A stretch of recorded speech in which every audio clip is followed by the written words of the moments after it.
ሰላም ሰላም ውድ ተማሪዎችና የቻናሌ ቤተሰቦች ሰላማችሁ ይብዛ እያልኩኝ ወደ ዛሬው ትምህርት እገባለሁ።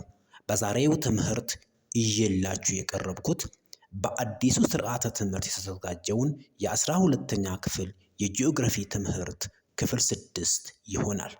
በዛሬው ክፍል 6 ርዕሳችን የምንዳስሰው ኤክስተርናል ኦር ኤግዞጄኒክ ፎርስስ የሚለው ርዕስ ይሆናል።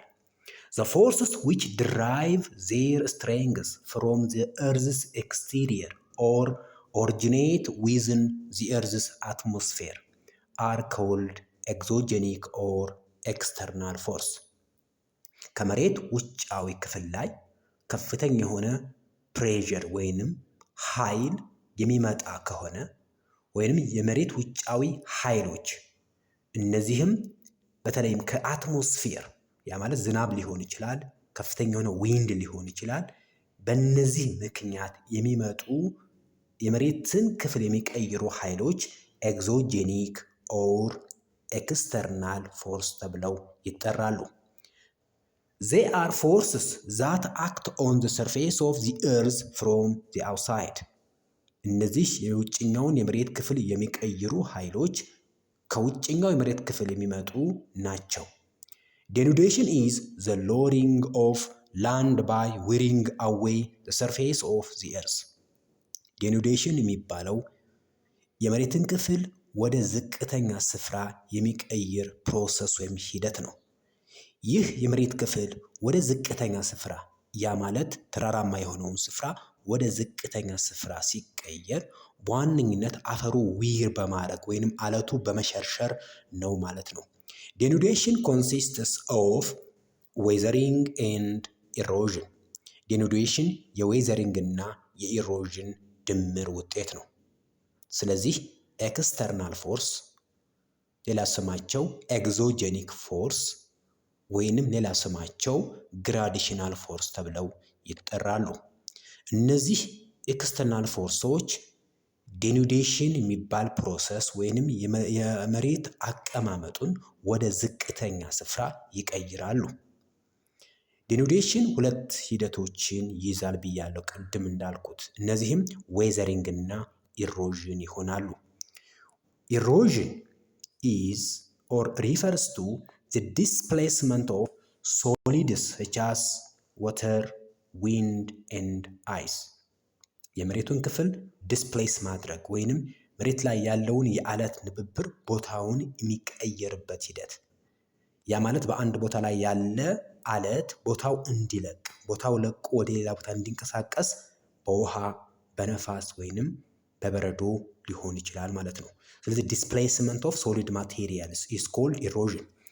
Weathering refers to the decomposition of soils and their minerals and rocks through direct contact within the earth's atmosphere. በመሬት አትሞስፌር ላይ ሊሆን ይችላል ከሚመጡ ኃይሎች ለምሳሌ ዝናብ ሊሆን ይችላል፣ ነፋስ ሊሆን ይችላል፣ የፀሐይ ብርሃን ሊሆን ይችላል።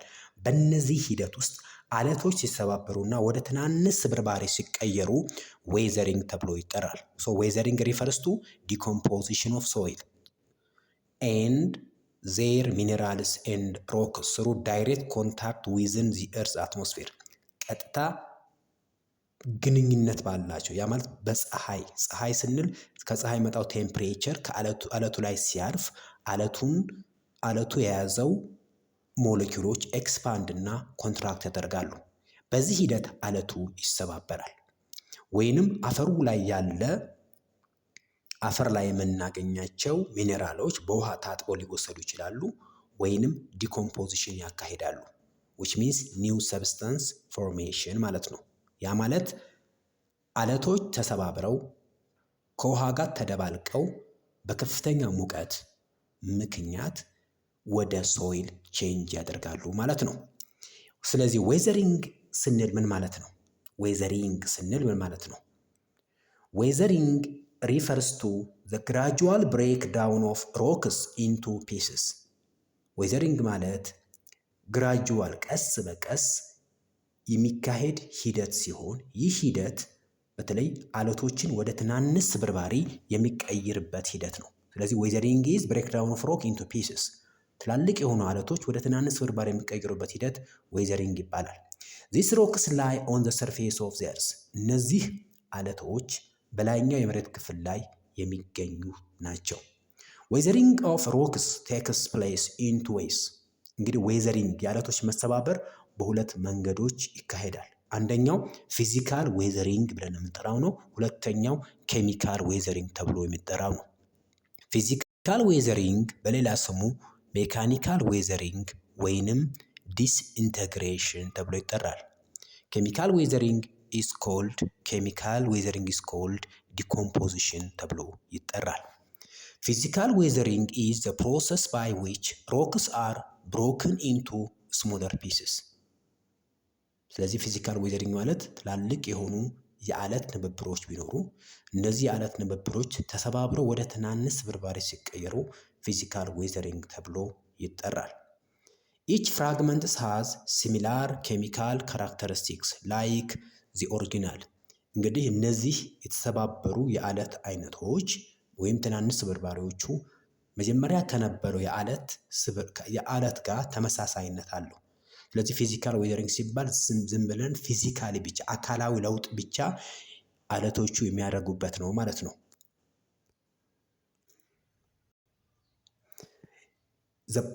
There are three important physical processes that causes rocks to break down into pieces. They are እንግዲህ ፊዚካል ዌዘሪንግ በሶስት ሂደቶች ወይም ፕሮሰሶች ይካሄዳል። እነዚህም ተርማል ኤክስፓንሽን ኤንድ ኮንትራክሽን፣ 2 ፍረስት አክሽን፣ 3 ፕላንት ኤንድ አኒማል አክሽን ይሆናል። የመጀመሪያውን ስናየው ተርማል ኤክስፓንሽን ኤንድ ኮንትራክሽን ምን ማለት ነው የሚለውን እኔ ኢን ሆት ኤንድ ድራይ ኤሪያስ ቴምፕሬቸር ብሪንግስ ቼንጅ ኦን ዘ ሰርፌስ ኦፍ ዘ ሮክ። በጣም ሞቃት በሆኑና ደረቅ በሆኑ የዓለማችን አካባቢዎች ላይ ያለው ከፀሐይ የሚመጣው ቴምፕሬቸር አለቱ ላይ ሲያርፍ አለቱን ይሰባብረዋል። ያ ማለት የአለቱን ሰርፌስ ይቀይረዋል ማለት ነው። ለምሳሌ ኢን ሰች ኤሪያስ ለምሳሌ አንዳንድ ቦታዎች አት ዴይ ታይም በቀን the surface layer of rock to expand። እንግዲህ ቀን ላይ ከፍተኛ የሆነ የፀሐይ ብርሃን ስላለ ይሄ የፀሐይ ብርሃን አለቱ ላይ ሲያርፍ አለቱ ውስጥ ወይም አለቱ የያዛቸው ሞለኪውሎች ኤክስፓንድ ያደርጋሉ፣ ይራራቃሉ ማለት ነው። መቼ? ቀን ላይ። አት ናይት ቴምፕሬቸር ቢካም ሎ ኤንድ ሰርፌስ ቢካም ኮንትራክት። እንግዲህ ማታ ላይ ደግሞ ሙቀቱ የቀነሰ ስለሚሄድ ወይንም እነዚህ አለቶች ቀን የሰበሰቡት ሙቀት ሪሊዝ ስለሚያደርጉት ወይም ስለሚለቁት ሞለኪውሎቹ መጀመሪያ ወደ ነበሩበት ይሰበሰባሉ ወይም ይጠጋጋሉ ማለት ነው። ይህ ኮንትራክት ብለን እንጠራዋለን። ዲው ቱ ዚስ ኮንትራክሽን ኤንድ ኤክስፓንሽን ፕሮሰስ ዘ ሮክ ሌየርስ ፒል ኦፍ ኤንድ ፎል ቱ ዘ ግራውንድ ኢት ኢዝ ጀስት ላይክ ፒል ኦፍ አን ኦኒየን። በዚህ ምክንያት አለቶቹ ኮንትራክት ያደርጋሉ፣ ይሰበሰባሉ፣ ወይንም አለቶቹ ሞለኪውላቸው ይሰበሰባል። እንዲሁም ይሄ ኤክስፓንድ ያደረገው አለት ኮንትራክት እና ኤክስፓንድ ያደረገው አለት እንደ ሽንኩርት የተቀረፈ ይነሳል። ፒል ኦፍ አን ኦኒየን። This process of breaking rock layers caused by changes of temperature is called exfoliation. በዚህ ሂደት በሙቀት ምክንያት አለቱ ቀን ላይ ኤክስፓንድ ያደረገ ማታ ላይ ኮንትራክት ያደረገ የሚሰባበርበት ሂደት ኤክስፎሌሽን ተብሎ ይጠራል። ስለዚህ በሙቀት ምክንያት አለቱ እንደ ሽንኩርት የተቀረፈ ሲሰባበር ኤክስፎሌሽን ተብሎ ይጠራል ማለት ነው። ሁለተኛው ፍረስት አክሽን ተብሎ ይጠራል። ዌን ዋተር ፍሪዝስ። ፍረስት አክሽን ስንል ውሃ ወደ በረዶ በሚቀየርበት ጊዜ አለቱን የሚሰባብርበት ሂደት ነው። ዌን ዋተር ፍሪዝስ፣ ውሃ ሲረጋ ወይም ወደ በረዶ ሲቀየር ኢትስ ቮሊዩም ኢንክሪዝ፣ ውሃው የሚይዘው ቮሊዩም ወይም የቦታ መጠን ይጨምራል። ይህ ፍረስት አክሽን ነው ማለት ነው። ኢፍ ዋተር ኢን ዘ ክራክ ኦፍ ሮክ ፍሪዝስ it expands and pushes the side of the cracks። እንግዲህ በአለቶች ስንጥቅ ውስጥ ውሃ ሲገባ ይህ ውሃ ቀን ላይ ቴምፕሬቸር ስላለ ፍሉድ ይሆናል፣ ፈሳሽ ይሆናል። ማታ ላይ ቴምፕሬቸር ስለሌለ ምን ይሆናል? አይስ ይሆናል። በዚህ ሂደት አለቱን ይሰባብራል ማለት ነው። ስለዚህ የውሃ ሞለኪውሎች ወደ አይስ ሲቀየሩ አለቱን የሚሰባብሩበት ሂደት ፍረስት አክሽን ይባላል። ዘን ዘ ክራክስ ዋይደን ኤንድ ዲፐን ዘን ይሄ ስንጥቅ ውሃው ወደ በረዶ ሲቀየር የሰፋ አለቱን ያሰፋው አለቱን በጣም የሰባበረው ይሄዳል። ፍረስት አክሽን ኢዝ ቬሪ ኮመን ኢን ዘ ኩለር ኤሪያስ ኦፍ ዘ ወርልድ። ፍረስት አክሽን በዓለማችን ላይ ቀዝቃዛ በሚባሉ የዓለም አካባቢዎች ይገኛል ማለት ነው። ቀዝቃዛ የሚባሉ አካባቢዎች ቴምፕሬት እና ፖላር ክላይሜት ይሆናሉ። ቴምፕሬት ማለት ከ23 1/2 እስከ 66 1/2 ዲግሪ ኖርዝ እና ሳውዝ የሚገኝ ቦታ ነው። ለምሳሌ አላስካ፣ ሳይቤሪያ፣ አንታርክቲካ መውሰድ እንችላለን። ነገር ግን ኤክስፎሌሽን ቴምፕሬቸር ባለባቸው አካባቢዎች ነው። በተለይም ትሮፒካል ዞን ብለን የምንጠራው። ትሮፒካል ዞን ማለት ከ0 እስከ 23 1/2 ዲግሪ ኖርዝ እና ሳውዝ ያለ ቦታ ማለት ነው። ለዚህ አንዱ ማሳያ አብዛኛው አፍሪካ በኤክስፎሌሽን ነው አለቱ የሚሰባበረው ማለት ነው። ያ ማለት በሙቀት ምክንያት ማለት ነው። ስለዚህ ኩለር ኤሪያስ ኦፍ ዘ ወርልድ ሪሌትድ ዊዝ ዋት ፍረስት አክሽን ዲው ቱ ፍረስት አክሽን ሮክስ ብሬክ አፕ ኢንቱ ፒስስ። እንግዲህ በፍረስት አክሽን ውሃው ወደ በረዶ በሚቀየርበት ጊዜ አለቱ ይሰባበራል። ዘን ዘ ፍራግመንት ኮሌክት አራውንድ ዘ ሎወር ስሎፕስ ኦፍ ዘ ሮኪ አውትክሮፕ ሰች ሮክ ኮሌክሽን አር ኮልድ ስክሪ። እንግዲህ በፍረስት አክሽን ማለት ፈሳሽ የነበረው ውሃ ወደ በረዶ ተቀይሮ በአለቱ ስንጥቅ ውስጥ እየገባ አለቱ ሲሰባብረው ይሄ የተሰባበረው ትናንሽ በርባሪ ስክሪ ተብሎ ይጠራል። ለምሳሌ እዚህ ጋር አንድ ቁጥር ላይ ወተር ኮሌክቲንግ ዘ ሮክ ክራክ። እንግዲህ ይሄ በአለቱ ማዕከል አንድ ቁጥር ላይ ምን አለ? ወደ ታች የወረደ ቦታ አለ። እዚህ ጋር ውሃ አለ ማለት ነው። ይሄ ውሃ ወደ በረዶ ሲቀየር ወተር ፍሪዝስ ኤንድ ኤክስፓንድ ፌሲንግ ክራክ ኢን ዋይደንስ። ስለዚህ ወደ በረዶ ሲቀየር ይሄን እየሰባበረው ይሄዳል ማለት ነው። 3 ቁጥር ላይ አይስ ታውስ ኮንትራክት ኤንድ ዋተር ጌትስ ዲፐር ኢን ዘ ክራክ አጌን። እንግዲህ በጣም የጠለቀ ወደ በረዶ የተቀየረ በጣም የቀዘቀዘ ሲሄድ አለቱ እየሰባበረው ውሃው ይሄዳል ማለት ነው። በመጨረሻም አራተኛው ስቴፕ ይመጣል። ሪፒት ኤክስፓንሽን ኤንድ ኮንትራክሽን ኮዝ ፈርዘር ክራክ ስቲል ሮክ ስፕሊትስ። ስለዚህ አለቱ ይሰባበራል ማለት ነው። ስለዚህ 4 ቁጥር ላይ ያለው ትንሿ ስብርባሪ ስክሪ ተብላ ትጠራለች ማለት ነው። ሶስተኛው የፊዚካል ዌዘሪንግ ፕሮሰስ ፕላንት ኤንድ አኒማል አክሽን ተብሎ ይጠራል። The root of plants and creatures of the earth breaks the rock into smaller pieces.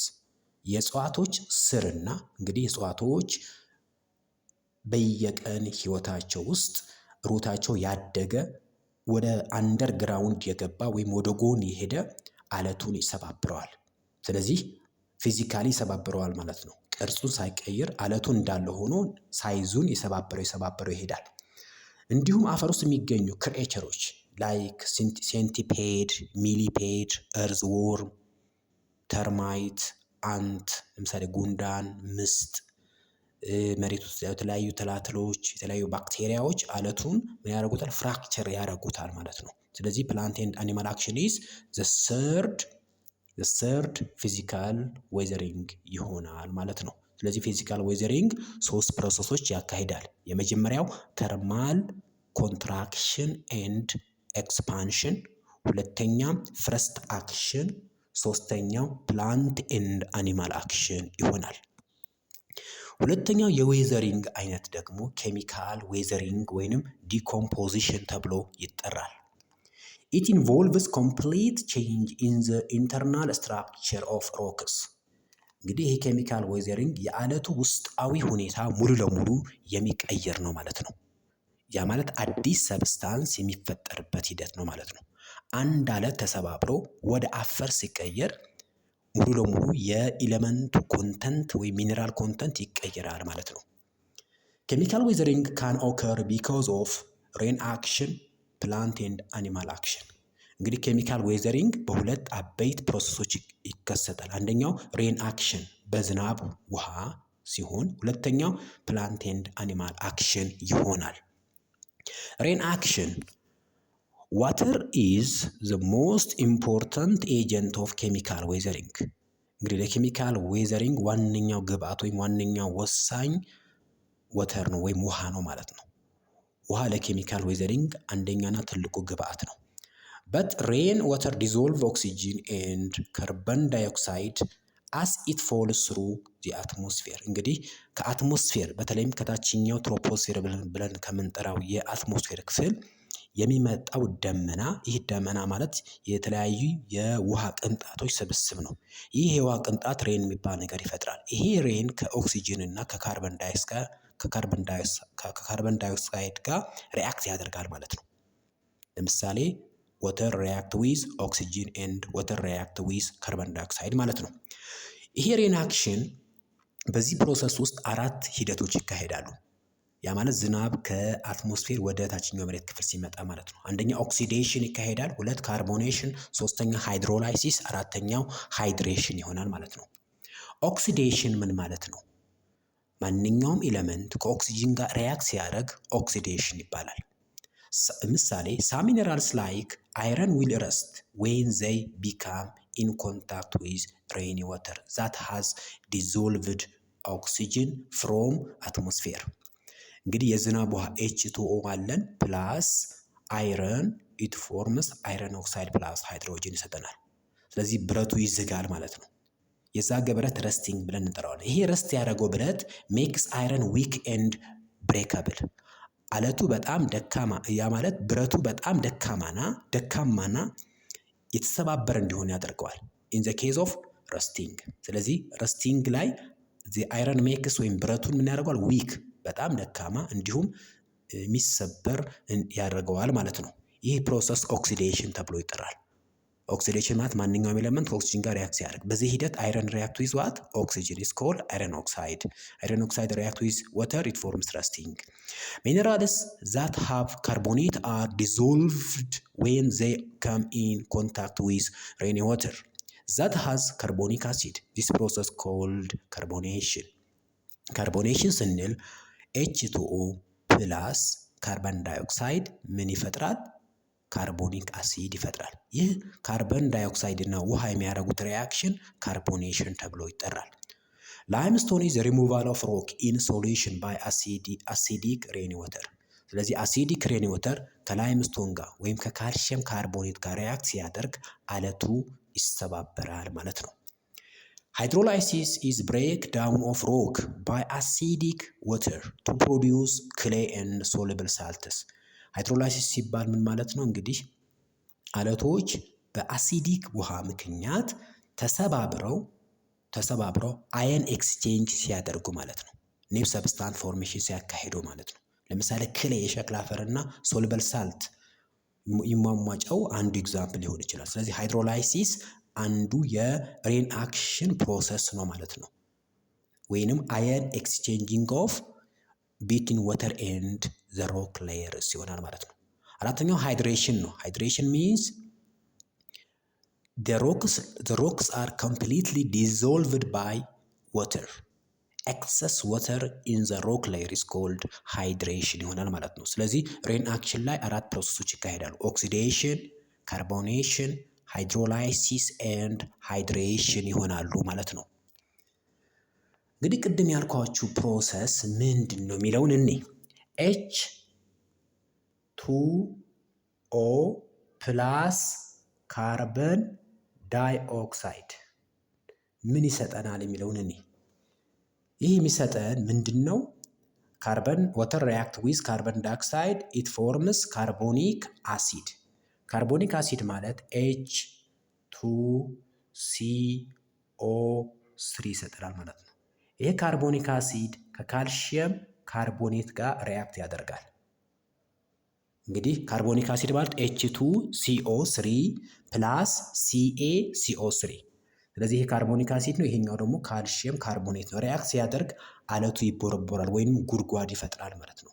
በዚህ ምክንያት የሚፈጠር ሆል ኬቭ ብለን እንጠራዋለን። ስለዚህ ኬሚካል ዌዘሪንግ ኢዝ ዘ ሞስት አክቲቭ ኢን ላይምስቶን ላይ ወይም ካልሽየም ካርቦኔት ላይ በጣም አክቲቭ ነው ማለት ነው። ዌን ዋተር ፍሎውስ ቢትዊን ሌየር ኦፍ ላይምስቶን ኢት ዲዞልቭስ ኤንድ ኢሮድስ ዘ ፓርት ኦፍ ዘ ሮክ ኤንድ ፎርም ሆልስ። እንግዲህ ይሄ ካርቦኒክ አሲድ ከላይምስቶን ጋር ሪያክት ሲያደርግ ምን ይፈጥራል ማለት ነው? እንዲህ አይነት ሆል የሆነ እንዲህ አይነት ጉድጓድ የሆነ ወይም እንዲህ አይነት ዋሻ የሆነ የላይምስቶን ክፍል ይፈጥራል ማለት ነው። ዚስ ሆልስ ቢካም ላርጀር ኤንድ ዋይደር አስ ዘይ ኮንቲኒው ቱ ቢ ኢሮድድ። እንግዲህ ይሄ ፕሮሰስ የቀጠለ በጣም የፈጠነ ፕሮሰስ ሲሄድ አለቱ ይቦረቡራል ማለት ነው። ፋይናሊ ቬሪ ላርጅ አንደርግራውንድ ዋተር ሆልስ ኮልድ ኬቭ አር ፎርምድ። በዚህ ምክንያት ኬቭ የሚባል ነገር ይፈጠራል ማለት ነው። ለዚህ አንዱ ኤግዛምፕል ወየብ ሪቨር ባሌ ውስጥ የሚገኘው ወየብ ሪቨር የፈጠረው የሶፍ ዑመር ዋሻ መውሰድ እንችላለን። ላይምስቶን ኮሎመን ዛት ሃንግስ ዳውን ፍሮም ደ ሲሊንግ ነውን አስ ስታላክታይት። እንግዲህ ከላይ የመጣ ወይም ከጣሪያው የመጣው ክፍል ምን ብለን እንጠራዋለን? ስታላክታይት ብለን እንጠራዋለን ማለት ነው። ስለዚህ ስታላክታይት የተፈጠረው በምንድነው ማለት ነው? ከላይ የቀለጠው አለት ወይንም የሟሟ አለት ወደ ታች የወረደ የፈጠረው ፒላር ወይም እንዲህ አይነት ስትራክቸር ነው ማለት ነው። ስለዚህ ስታላክታይት ኢዝ ላይምስቶን ኮሎመን ዛት ሃንግስ ዳውን ፍሮም ዘ ሲሊንግ ነውን አስ ስታላክታይት ተብሎ ይጠራል ማለት ነው። ሁለተኛው ደግሞ ከታች የመጣው ሌየር ነው። ይህ ማለት the water drop that falls from the ceiling form a small deposit on the floor. This deposit slowly build upward column known as stalagmite. እንግዲህ ከታች ከላይ የተንጠባጠበው በውሃ ሪያክት አድርጎ ካልሲየም ከካርቦኒክ አሲድ ጋር ሪያክት ሲያደርግ ይሄ አለት ሲበጠበጥ የተበጠበጠው አለት እታችኛው ግራውንድ ላይ ተከማችቶ እንዲህ አይነት ፒላር እንዲህ አይነት የመሬት የላይምስቶን ክፍል ምን ብለን እንጠራዋለን? ስታላግማይት ይባላል ማለት ነው። ስለዚህ ስሎሊ ቢውልድ አፕዋርድ ኮለመን ኢዝ ኮልድ ስታላግማይት ኤንድ ዳውንዋርድ ኮለመን ኢዝ ኮልድ ስታላክታይት ይሆናል ማለት ነው። ስለዚህ ዳውንዋርዱ ስታላክታይት፣ አፕዋርዱ ስታላግማይት ብለን እንጠራዋለን ማለት ነው። ስታላክታይት ሃንጊንግ ዳውን ፍሮም ዘ ሲሊንግ ሜይ ጆይን ዊዝ ስታላግማይት ኢዝ ኮልድ ፒላር። ሁለቱን የሚያገናኘው ደግሞ ምን ይባላል? ፒላር ተብሎ ይጠራል። ስታላግማይት እና ስታላክታይት የሚያገናኘው ማለት ነው።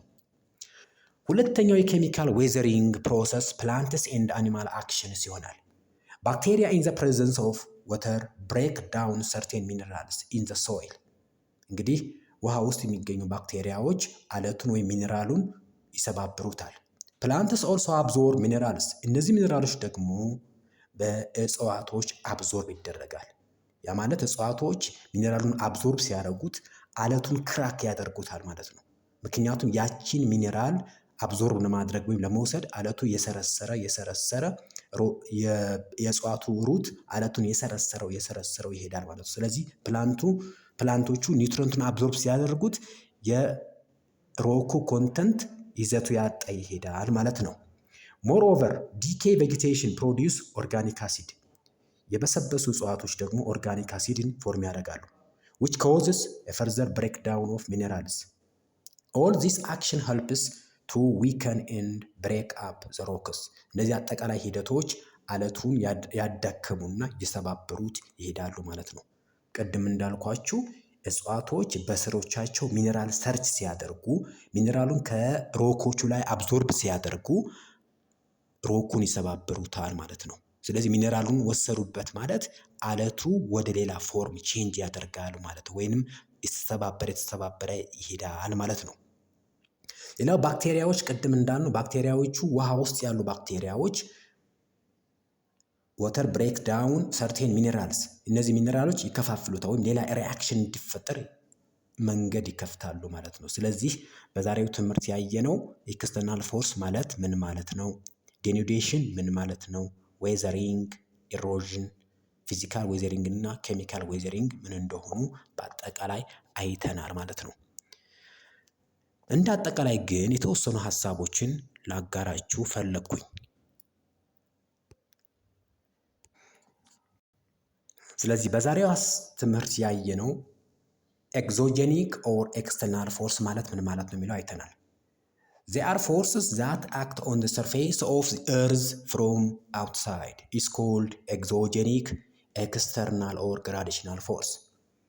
Denudation is lowering of the land by wearing away the surface of the earth. Denudation consists or a product of weathering and erosion. ውድ ተማሪዎች ዌዘሪንግ እና ዌዘር ልዩነት አላቸው። በዛሬው ትምህርት ያየነው ስለምንድን ነው? ስለ ዌዘሪንግ ነው። ዌዘር ማለት አትሞስፌሪክ ኮንዲሽን ነው። በየቀኑ በየሰዓቱ በየሰከንዱ የምናየው የአየር ሁኔታ ለውጥ ዌዘር ይባላል። ዌዘሪንግ ስንል ግን ብሬክዳውን ኦፍ ሮክስ ኬሚካሊ ኦር ፊዚካሊ ዲስኢንቴግሬሽን ኦር ዲኮምፖዚሽን ኦፍ ሮክ ሌየር ኢስ ኮልድ ዌዘር። ስለዚህ የአትሞስፌር ሁኔታ ከሆነ ዌዘር ይባላል። ዌዘሪንግ በዛሬ ትምህርት ግን ያየነው የአለቶች መስተባበር ዌዘሪንግ ተብሎ ይጠራል ማለት ነው። ዌዘሪንግ ምን ማለት ነው ብለን አይተናል ቀደም። ዌዘሪንግ ኢዝ ብሬክዳውን ኦፍ ኦር ግራጁዋል ብሬክዳውን ኦፍ ሮክስ ኢንቱ ፒስስ። ሁለት አይነት ዌዘሪንጎች አሉ፣ ፊዚካል እና ኬሚካል። ፊዚካል ዌዘሪንጎች በሶስት ይከፈላሉ። ተርማል ኤክስፓንሽን ኤንድ ኮንትራክሽን፣ ፍረስት አክሽን እና ፕላንት ኤንድ አኒማል አክሽን የሚለውን ዳሰናል። ፊዚካል ዌዘሪንግ ላይ በቴምፕሬቸር ምክንያት አለቶች ሲሰባበር ምን ይባላል? ኤክስፎሌሽን። ቢኮዝ ኦፍ ወተር ወይም በውሃ ምክንያት ወይም በበረዶ ምክንያት ሲሰባበር ደግሞ ፍረስት አክሽን ይባላል። ሌላኛው ኬሚካል ዌዘሪንግ በሁለት አበይት ምክንያቶች ይከሰታል። ሬን አክሽን እና ፕላንት ኤንድ አኒማል አክሽን።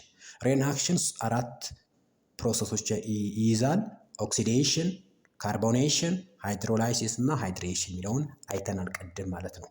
ሌላኛው ስታላክታይት፣ ስታላግማይት እና ፒላር። ስታላክታይት ኢዝ ሃንጊንግ ዳውን ፍሮም ዘ ሲሊንግ ኦፍ አ ላይምስቶን ኢስ ኮልድ ስታላክታይት ብለን ጠራ ነው። ዳውንዋርድ ቤንዲንግ ያለው ማለት ነው። ይሄ ማለት ነው ስታላክታይት ብለን እንጠራዋለን። ከታች ያለው ደግሞ ስታላግማይት እንለዋለን። ሁለቱም የሚያገናኘው ፒላር ብለን ጠራ ነው ማለት ነው። የመጨረሻው ፕላንት ኤንድ አኒማል አክሽን ነው። ይሄ ፕላንት ኤንድ አኒማል አክሽን ባክቴሪያዎች ሊሆኑ ይችላሉ ወይም ኦርጋኒክ አሲድ። በእነዚህ ምክንያት አለቶቹ ብሬክ አፕ ያደርጋሉ ማለት ነው። የዛሬው ትምህርት ይህን ይመስል ነበረ። ስለተከታተላችሁኝ አመሰግናለሁ። ክብር ይስጥልኝ ባይ። ቻናሉን ላይክ፣ ሰብስክራይብ እንዲሁም ሼር ማድረጋችሁ ግን አትዘንጉ።